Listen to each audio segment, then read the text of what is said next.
ఈరోజు మన కేటీఆర్ గారు పవర్ హ్యాండ్లూమ్ క్లస్టర్ కావాలని చెప్పి బండి సంజయ్ గారికి లెటర్ రాశారు. నేను ఒకటే ప్రశ్నిస్తున్నా, కాంగ్రెస్ పార్టీ తరపు నుంచి మిమ్మల్ని సూటిగా ప్రశ్నిస్తున్న కేటీఆర్ గారు, నిన్నటిదాకా మన బిల్లా రంగాలు ఇద్దరు ఢిల్లీలో 6 రోజులు పడిగాట్లు పడ్డారు. ఆ పడిగాపుల్లో బేరం కుదిరిందో కుదరలేదో తెలియదు. అక్కడ చెల్లి బెయిల్ కోసం, పార్టీ విలీనం కోసం ఇంకా పార్టీ చేజారిపోతుంది. టీఆర్ఎస్ కాస్త బీఆర్ఎస్ అయింది, ఇంకా బీఆర్ఎస్ కాస్త బీజేపీ కాబోతుంది త్వరలో. మేము కాంగ్రెస్ పార్టీ మొదటి నుంచి ఆరోపిస్తూనే ఉంది.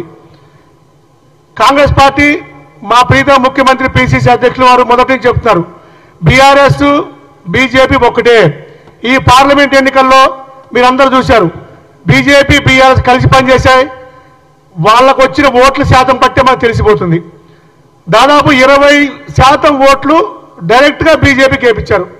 ఈ కంప్లీట్ చేసి ఈ వర్క్ని 8 పార్లమెంట్ సీట్లు గెలిచినాక మీ రుణం తీర్చుకోవాలి, మీకు మాది ఎలా ప్రాబ్లం సాల్వ్ చేస్తారు అన్న బేరం కోసం బిల్లా రంగాలు ఇద్దరు ఢిల్లీ వెళ్ళారు.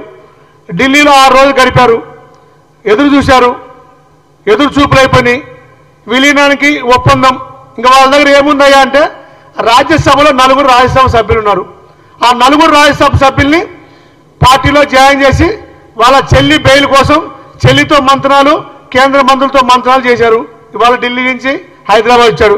హైదరాబాద్ రాగానే మళ్ళీ గుర్తొచ్చింది. కేసీఆర్ గారు మీకు ఒకటి స్పష్టంగా చెప్తున్నాం, ఈరోజు సిరిసిల్లలో పవర్ క్లస్టర్ కావాలని మీరు లెటర్ రాయడం ఏంది? మీకు సిగ్గనిపించలేదా? 10 సంవత్సరాలు మీరు అధికారంలో ఉన్నారు. అక్కడ ఇప్పుడు 4 సార్లు ఎమ్మెల్యే గెలిచారు. 10 సంవత్సరాలు మీ నాన్న ముఖ్యమంత్రిగా ఉన్నారు. ఇన్ని రోజుల నుంచి మీరు ఎందుకు తీసుకురాలేకపోయారు?